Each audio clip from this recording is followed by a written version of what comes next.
Olá, obrigado pela sua audiência nesse Band Entrevista, que hoje vai falar sobre a realidade do comércio em Uberlândia, nesta semana em que completamos 6 meses seguidos na fase intermediária do Plano Municipal de Retomada Econômica.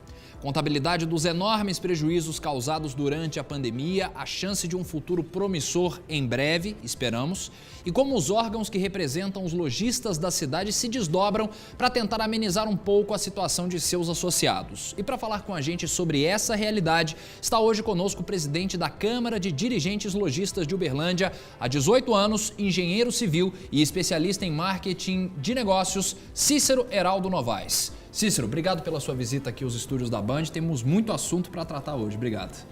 Agradeço aí o convite, o Vitor e também o Kelson, e digo que sempre que vocês precisarem, nós estaremos aqui, porque realmente a gente está muito preocupado com a situação como está ainda até hoje com relação à política como um todo aí, e principalmente o que isso ocorre sobre o comércio e serviços. Bom, o Kelson Venâncio, nosso colega de Band Triângulo, apresentador do Brasil Urgente, já foi apresentado pelo Cícero e está comigo hoje. Tudo bem, Kelson? Tudo bem, um prazer estar aqui de novo, Vitor, e a gente vai ter muito assunto para falar com o Cícero. Vamos ter muita coisa para falar. Daqui a pouco, claro, nós vamos falar de pandemia, esses assuntos que a gente abordou, mas antes, Cícero, chama a atenção justamente na sua apresentação esse seu comando à frente da CDL já há 18 anos.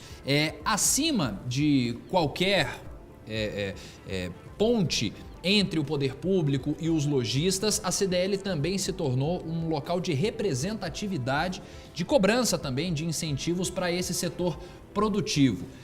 Como que tem sido esse seu trabalho nesses últimos 18 anos? Você mesmo falava com a gente fora do ar que mudou a cara da CDL, né? Bom, a CDL sempre foi uma associação, né, importante, que temos inclusive uma confederação em Brasília, temos as federações nos estados.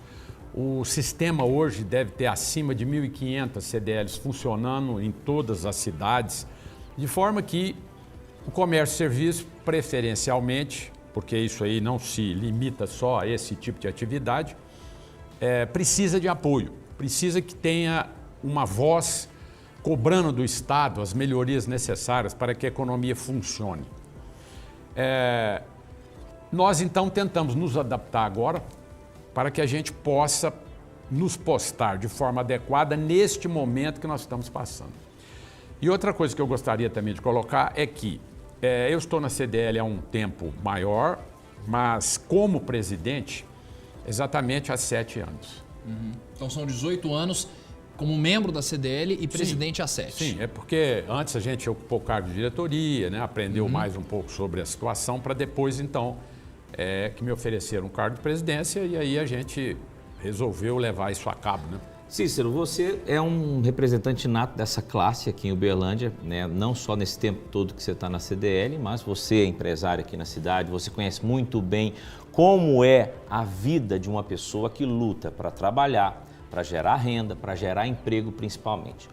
Você, como empresário e como membro da CDL, e agora como o diretor da CDL, o presidente da CDL, como é que você viu as mudanças nesse tempo e as dificuldades que cada empresário, cada lojista enfrenta ao longo desses anos? Bom, o que nós vimos aqui na política, no caso do Estado, né, é que se você observar, nos últimos 20 anos para cá, parece que as coisas iam melhorar e voltam para trás. Ela vai e volta, quer dizer, é uma gangorra, né? Então nós, como somos empresários, a gente tem um pouco de culpa nisso, porque durante esse período todo eu pergunto, o que é que os empresários fizeram em termos de união para poder mudar esse quadro? Porque afinal de contas, os impostos são pagos por nós. Quem cria emprego somos nós. Quem melhora a renda das pessoas somos nós. O Estado não tem nada. O Estado não ofere coisa alguma, ele usa a nossa estrutura para que ele faça alguma coisa. Então é como se nós somos os patrões e eles cumprem aquilo que evidentemente é necessário. Só que isso na realidade não é assim que funciona. Daí eu pergunto, é preciso que os empresários se unam e passem a ser uma força constante nesse momento. Não é isso que ocorre. Toda vez que você se unir, fala, não mexa com isso não, política é uma coisa chata, eu acho assim, é difícil você se posicionar, a gente elegeu os candidatos aí para eles fazerem as mudanças. Porém, a qualidade de quem foi eleito não digo de todos, mas de uma maioria, é muito fraca. São pessoas que não têm profundidade naquilo que deveria ter, né, para poder mudar esse quadro. E esquecem que, quanto mais as empresas forem incentivadas, maior vai ser a qualidade de vida da população. E é isso que a gente luta, né? Tem que achar um caminho para mudar esse quadro. E isso é um quadro, assim, longo e demora para que isso ocorra, né? Mas nesse ponto específico, a gente cobra muito dos nossos legisladores para que eles estabeleçam leis. Você falou, por exemplo, de incentivos para as empresas. Não é só dinheiro, é arrancar esse tanto de penduricalho que vem na legislação trabalhista, esse monte de encargos que quem gera emprego tem que acabar arcando. E para quem que é interessante ficar nessa gangorra? Ah, agora vai melhorar um pouco a política. Não, mas é muita burocracia e parece que quem gera emprego no Brasil muitas vezes é o vilão da história, sendo que quanto mais emprego for gerado, mais dinheiro circula e é melhor até para o Estado em si, não? Não tem dúvida alguma. Toda vez que um candidato é eleito, a primeira promessa que vem é o seguinte: vamos criar um Estado mais liberal, vamos fazer com que as pessoas hoje possam abrir as suas empresas de forma que não tenham burocracia, que não tenham impostos altos, que não tenham problemas aí com relação a um desenvolvimento tranquilo. Mas cada dia mais se coloca o quê? Empecilhos para que isso ocorra. Aí você pergunta, por que isso ocorre? Justamente porque eu disse, o empresariado não é tão unido quanto deveria, é o primeiro problema. Aí, normalmente, quem que elege os nossos deputados, senadores, etc. e tal, é justamente a massa, o povão. O povão, a capacidade de voto deles é limitada. Se você é muito populista, muito simpático, vai ali, para na feira, come um pastel com a Dona Maria, bebe lá uma pinguinha no bar, não sei com quem, frequenta uma reunião de uma turminha ali, prometendo coisas que às vezes não são viáveis. Então, essa burocracia e esse populismo aí, ele mantém um ambiente como está. Quer dizer, é aquele ambiente onde o povão se contenta com pouca coisa, é um dinheirinho dado ali pelo Estado, que ele sai daquela situação de pobreza enorme, que é o que nós encontramos hoje também, e não acredita que, se houver uma melhora no ambiente, quer dizer, vamos simplificar as coisas, vamos pegar os impostos e cobrar de forma objetiva e justa, vamos parar com esse excesso de isenções, esse excesso assim, de protecionismos para grupos enormes, vamos cobrar o imposto de quem realmente ganha muito, né? Quer dizer, aqueles que têm uma facilidade muito grande por ter muito recurso, né? E que normalmente pagam bem menos impostos. Então, fazer com que esse ambiente seja muito mais favorável à prosperidade. Isso não existe. O que nós estamos tentando fazer e trabalhar? Melhorar, primeiro, o conhecimento dos empresários com relação à necessidade desta união. Segundo, propor medidas que realmente sejam eficazes e simples, né? Agora, toda vez que isso sobe e vai à votação na Câmara ou no Senado, o projeto é desvirtuado e acabam se aprovando coisas que não vão servir para ninguém. Aparecem aqueles famosos jabutis, né, que o político conhece, e dessa forma o país não sai do lugar. Aí nós caímos sempre no mesmo problema. Nós estamos agora numa luta entre um lado e outro. Mas como? Todos somos brasileiros, véio. Não existe isso. A gente tem que respeitar cada um e criar uma vida fácil para todos. Agora, nunca mudar o que está aí acontecendo. Por exemplo, você tem uma CLT obsoleta, precisa ser o quê? Mudado, colocar um sistema objetivo, porque hoje não existe mais pessoas que não consigam se defender. Hoje qualquer um fala, eu vou no PROCON, reclamo, eu vou ali na universidade, vou lá no setor de justiça e reclamo, entendeu? Eu me instruo sobre isso, sobre aquilo. Então acabou aquela pessoa que por falta de conhecimento ela conseguiria, digamos assim, não prosperar ou então ser passada para trás. Isso não existe mais. Mas o status quo que nós temos hoje, ele vai continuar desse jeito porque é cômodo. Então o político fala, do jeito que nós estamos vivendo hoje é importante, mas a sociedade produtiva diz, não é adequado. E essa história também de você dizer, eu vou proteger este lado da sociedade produtiva mais do que os outros, também está errado. Esse é o equilíbrio, é a luta nossa do dia a dia. A gente está falando sobre política, né? E as pessoas de casa devem estar se perguntando, poxa, mas o Cícero é presidente da CDL, a Câmara de Dirigentes Lojistas.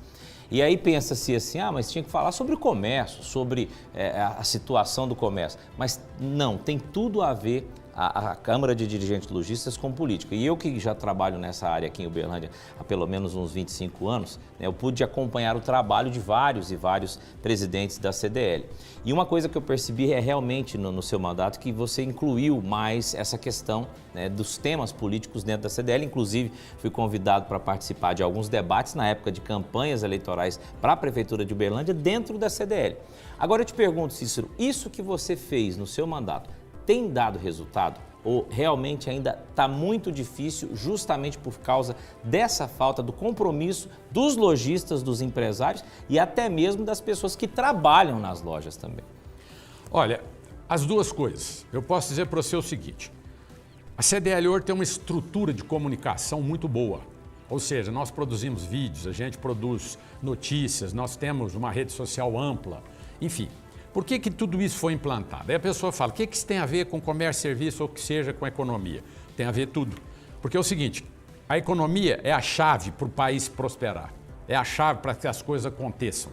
Porque se a economia prospera, gera dinheiro e se a economia visa melhorar a qualidade de vida do povo brasileiro, ela vai fiscalizar e ela vai ajudar a fazer com que os políticos caminhem como o povo espera que eles caminhem. Com os projetos, com as situações, a educação vai melhorar, porque nós temos o quê? Nós estamos na posição de cobrança. A CDL, por exemplo, é a partidária, então ela não está preocupada se é esquerda, direita, meia, ela está preocupada com quem vai fazer o certo. Com propostas. Com propostas. Agora aquela história, se você só preocupa em fazer uma campanha, em, vamos dizer assim, instruir o lojista de alguma forma, não, isso é o nível baixo. Eu tenho que subir, mexer nas leis, influenciar nas mudanças que a Constituição precisa ter, influenciar na forma de trabalho dos nossos deputados, senadores, influir na forma como o judiciário trabalha hoje, que nós temos que mudar muita coisa. Enfim, nós temos que ter coragem, mas temos que ter, antes de mais nada, união. Agora, como é que você consegue união? Mostrando serviço. Olha, do jeito que a gente está falando, você está entendendo agora o tanto que pode mudar o país? Estou. Então agora está na hora de você nos apoiar. Apoiar quem? Quem está olhando a coisa fora do âmbito partidário. Porque quem está lá quer se manter. E para isso ele muda. Eu estava apoiando a esquerda, agora mudo para a direita, agora vou para o meio. Quer dizer, lá em cima não existe a ideologia que deveria. E esse é o papel hoje que eu acho de uma associação. É subir o nível de consciência na hora de apertar o númerozinho na urna, né? Não tem dúvida. Nós vamos para o primeiro intervalo do Band Entrevista de hoje. Daqui a pouco nós vamos falar sobre ações tomadas pela CDL para apoiar os lojistas de Uberlândia durante esse período terrível de pandemia. Convido você para ficar aí, daqui a pouco a gente volta.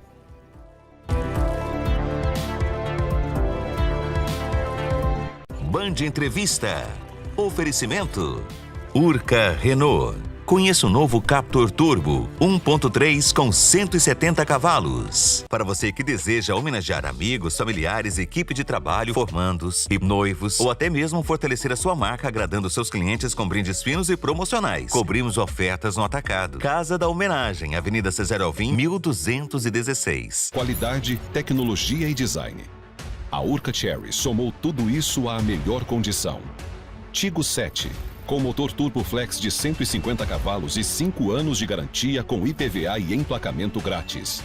Tigo 8, com 7 lugares, motor turbo de 187 cavalos. Líder de vendas na categoria, com 5 anos de garantia, IPVA e emplacamento grátis.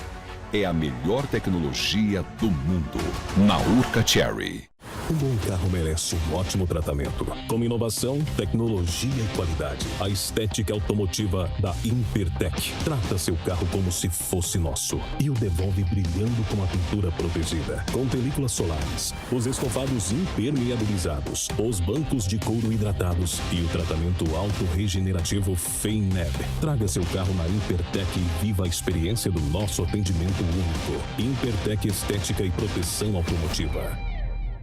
Ei, você que ainda não comprou o Triângulo da Sorte, corre, que ainda dá tempo. Pegue o celular, baixe o aplicativo, só no quarto prêmio tem 100 mil reais. Ajude a Pai Brasil comprando o Triângulo da Sorte. Corre, que ainda dá tempo, só no quarto prêmio tem 100 mil reais. Na Unimed Uberlândia, seu filho tem proteção para brincar e sonhar com segurança. Nesse mês, os planos infantis estão com 0 carência e taxa de inscrição. Ligue e faça o seu orçamento. Unimed Uberlândia. Cuidar de você. Esse é o plano. Olá, eu sou Luísa Nogueira e quero te convidar para dar o Play no Agro aqui na Band Triângulo. Oferecimento Café Brasil. Fertilizante para o cafeicultor é Ciclos, o fruto da produtividade. GPA Seguros Agro. Há 20 anos oferecendo soluções em seguros para o agronegócio. Acesse agora www.gpaseguros.com.br. SWZ Máquinas. Tecnologia e produtividade a favor do cafeicultor.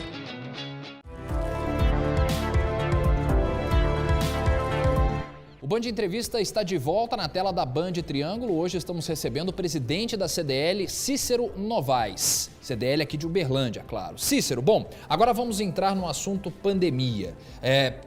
Claro que daqui a pouco nós vamos falar de benefícios, inclusive quero fazer um questionamento sobre esse convênio que foi assinado nessa última semana com a CEMIG também para levar energia fotovoltaica para os lojistas, mas antes eu quero falar sobre o impacto direto, sobre as medidas adotadas nas 3 esferas, governo municipal, governo estadual, governo federal. Do governo federal foi tirado um tanto bom a autonomia para se definir o que fecha, o que abre, e a gente lembra que, principalmente no primeiro ano de pandemia, a CDL se posicionou muito fortemente contra o fechamento do comércio, inclusive quando havia uma redução de casos. Nesse ponto, eu queria uma avaliação sua, tanto da gestão Odelmo Leão quanto da gestão Romeu Zema, que, claro, impôs o Minas Consciente também por um tempo. Na questão do comércio, você não ficou satisfeito com o que foi apresentado, essas regras mais duras, sem ter uma discussão talvez tão forte para se saber o que tomaria de decisão? Então, Odelmo e Zema, o que você achou da gestão nesse sentido? Bom, nós participamos desde o início desse problema da Covid, abrindo uma conversa franca, tanto com o prefeito atual, Odelmo Leão, como também com o governador Romeu Zema. Qual que era o intuito?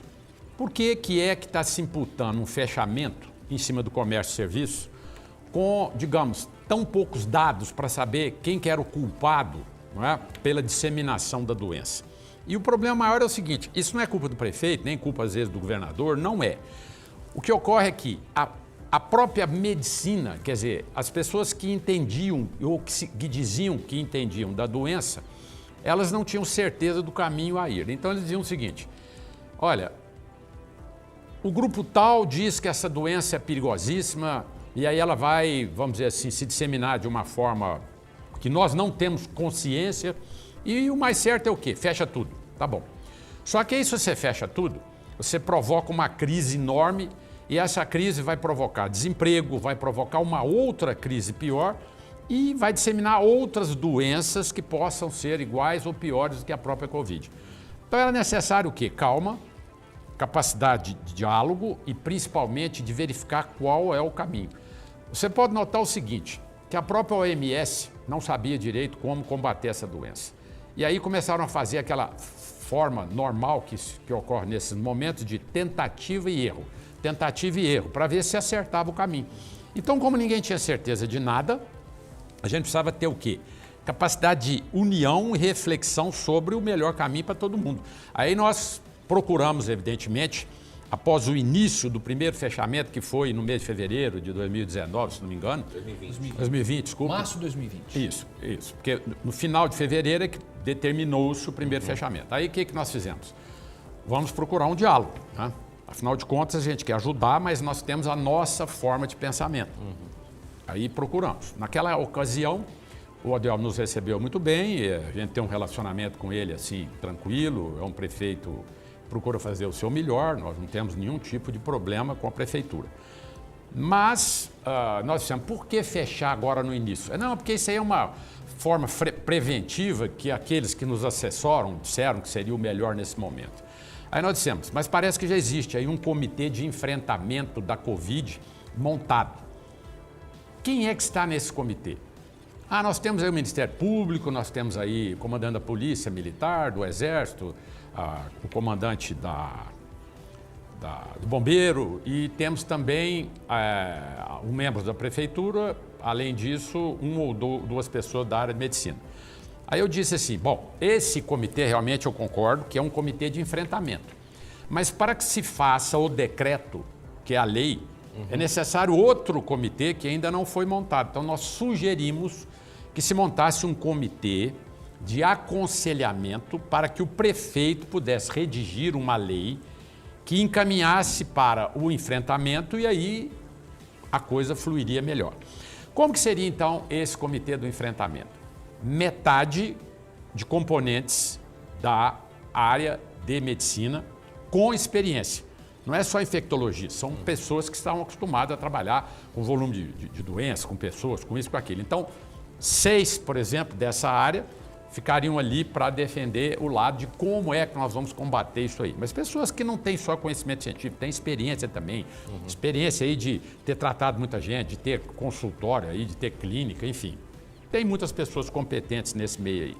Segundo, nós também propusemos que tivesse 6 membros da economia. Porque, afinal de contas, se você pega pessoas que também têm empresas, e essas empresas aí que passaram por necessidades e altos e baixos e tudo, a gente tem que olhar os dois lados. Aí nós propusemos que se criasse esse comitê e que o comitê, toda vez que precisasse mexer no decreto-lei, reunisse, colocasse pontos de vista, apresentasse ao prefeito para que ele, instruído, pudesse tomar a decisão. Nosso pleito acabou não sendo, digamos, de interesse, né? Naquele momento. Naquele interesse. Então, acabou aquilo ali não funcionando. E aí nós sentimos o seguinte, se nós não estamos sendo ouvidos, o melhor é que a gente então se posicione de uma forma a dizer, nós não concordamos com isso porque não existe uma metodologia científica que explique isso dessa forma e comércio e serviço não é o vilão da situação. Aí a coisa veio com a nossa primeira campanha que chamava Reabrir Já. Sim. Não queremos ficar fechado, não. O comércio e serviço está perdendo demais e principalmente algumas áreas específicas que passaram a fechar as empresas e começou a haver um monte de comoção. Aí o que acontece? Mas lá na frente nós chegamos à conclusão de que o maior culpado por isso era as aglomerações em geral, seja ela clandestina ou não, é que provocava realmente essa miscigenação, essa dificuldade aí para conter a doença. Tinha também volume de ônibus que estavam sempre cheios e problemas nos terminais. Isso tudo a gente tentou interceder, colocar para defender o quê? Que não piorasse a situação para a economia, né? E caminhou bem, foi ao longo do tempo, até o momento em que conseguiu-se segurar um pouco mais a situação e conseguimos passar para outra etapa, que foi a etapa de criar, juntamente com outros grupos, inclusive também com a Polícia Militar e outras pessoas aí que eram das Forças de Segurança, campanhas para que a gente pudesse fornecer cestas básicas através das campanhas que a gente conseguiu para a população que foi prejudicada, que é bem diferente daquela população que já estava na baixa renda, sem condições de sobrevivência. Não é essa. São as pessoas que o comércio fechou, microempresa, empresas que não tinham condições de sobrevivência, serviço também. Aquele pessoal todo ficou sem emprego, aí que estava o quê? Em condições de dificuldade financeira, passando fome. Foi aí que a gente fez a outra campanha que chamava-se, primeiro foi Reabrir Já, a segunda Ajudar Já. Ô Cícero, você falou muito bem como é que foi ao longo desses praticamente 2 anos, 1 ano e meio, nessa pandemia. É claro que no início tivemos muitas dificuldades, comércio totalmente fechado por vários dias. E naquela época, principalmente, era nítido, quando você passava principalmente no centro da cidade, a quantidade de portas fechadas com aluga, vende, pessoas perdendo emprego, pessoas tentando arrumar uma outra fonte de renda, aquele que tinha uma loja grande acabou fechando, demitindo muitas pessoas, perdendo dinheiro porque o estoque estava ali, enfim, foi uma série de fatores, consequências da Covid, da pandemia. Eu queria que você resumisse para a gente, então, fizesse um paralelo. Como é que foi a consequência naquela época e se ela estende até agora e como é que está agora? As pessoas que passaram dificuldades, elas estão voltando ao comércio lojista da nossa cidade? Como é que está a situação hoje comparado com o início da pandemia? Já quero emendar para você falar do benefício que eu prometi na volta do bloco, Sim. que você assinou com a CEMIG também, que vai ser um incentivo para o pessoal. Ótimo. Primeira parte é o seguinte, quando ocorreu todo esse período, né, de dificuldade, muitas empresas micro e pequenas não deram conta e quebraram. Aí esse pessoal ficou sem emprego e até hoje não recuperou. Quer dizer, se a gente pensar Brasil, você continua vendo que nós temos aí 24 milhões de desempregados, que são aqueles que realmente perderam o emprego. Mas tinham outros, né, que faziam bicos e que são pessoas que não estão aí dentro das estatísticas, que também precisam de apoio. Isso faz subir para 35 milhões de pessoas nessa situação. A cidade de Uberlândia, na proporção, tem o mesmo problema. O que aconteceu então? Nós, que eu posso dizer, comércio, serviço, economia, principalmente nesse nível que eu falei, micro, pequeno e até médio, não tivemos ajuda, nem do governo municipal, nem do governo estadual, nem do governo federal. Dizer que você criou um Pronamp, que é um programa para ajudar essas empresas, às vezes, a sobreviver por um período através de empréstimos, não é ajuda. Porque empréstimo é o seguinte, eu vou ter que pagar. Sim. Se eu não consigo voltar com todo o vício, porque eu realmente perdi espaço no mercado, outro veio e montou depois de mim, achando que pelo fato daquele monte de gente ter fechado e agora voltando ao normal, eu não consigo voltar com o devido vício, com a devida competência que eu tinha. E às vezes pode ter dificuldade até para pagar. Exato. Então, isso provocou o quê? Uma mudança de cenário. Hoje tem muita coisa abrindo que não pertence aos donos anteriores que fecharam, quebraram ou que tiveram situações financeiras difíceis, né? Então, não houve igual, por exemplo, nos países fora do Brasil, que são de primeiro mundo, europeus, às vezes Austrália, ou Nova Zelândia, ou Canadá, Estados Unidos, etc. e tal, que o governo aportou dinheiro naqueles setores que foram mais prejudicados. Dinheiro assim, está aí um valor para você que você tem direito a pegar, está aí um valor para cobrir 6 meses da sua folha de pagamento, etc. tal, a custo zero, a custo perdido. Não foi feito. Então, quer dizer, todo mundo hoje, às vezes, está endividado e numa situação ainda difícil. Por quê? Porque a pandemia ainda não voltou ao nível zero a ponto de todo mundo retornar às atividades. Então, ainda existem áreas que não voltaram totalmente. Aí, esse círculo vicioso é que criou a situação que nós temos hoje. Por isso que precisa de união, precisa de todo mundo entender que o problema está aí. Não é fazer o que estão fazendo politicamente aí na situação macro. E, por último, eu vou voltar ao assunto que foi a segunda pergunta. Por que é que nós fizemos essa parceria com a CEMIG a respeito da energia renovável? É o seguinte, a CEMIG ela é uma empresa estatal que tem um monopólio para a distribuição da energia elétrica no estado de Minas. Então, quer dizer, ele é dono da distribuição, ele é dono de toda a estrutura que faz essa energia. Muito bem. A CEMIG enxergou que ela precisava criar uma subsidiária chamada CEMIG-SIM, que cuidaria de toda a energia renovável que pudesse ser agregada à energia normal hidrelétrica. Por quê? Porque a energia hidrelétrica hoje ela está faltando, né? Existe seca, problemas climáticos, aí você não tem volume dos rios, etc., para produzir energia e, ao mesmo tempo, você tem um custo muito caro nessa energia com as tabelas que estão sendo praticadas. Ela enxergou o quê? Primeiro, a energia proveniente do sol, não é? E até do biogás também, mas principalmente do sol, seria uma energia alternativa importante e que era amiga do clima. Aí ela criou a CEMIG-SIM e nos fez uma proposta de parceria com exclusividade, onde aqueles que quiserem adotar a mudança, basta assinar um contrato digital simplérrimo e terão de cara o mesmo volume de energia que precisar, só que com descontos para as empresas até 22% e até 18% para as pessoas físicas nas suas casas, etc. e tal. Bastando para isso o quê? Que se associe à CDL e aproveite dessa vantagem.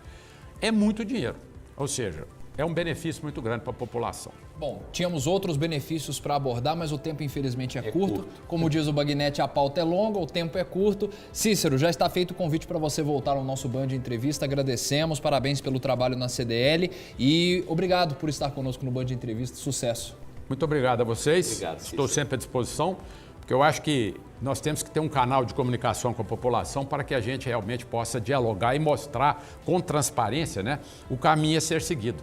Ok? Obrigado, viu? Obrigado a todos. E a Band sempre aberta ao diálogo. Kelson Venâncio, obrigado, parceiro, pelo Band Entrevista de hoje. Um prazer, Vitor. Bom estar aqui. Pessoal, obrigado a todos que acompanharam este Band Entrevista. Lembrando que essa e todas as outras edições do Band Entrevista estão no nosso canal do YouTube. Fiquem bem. Até lá.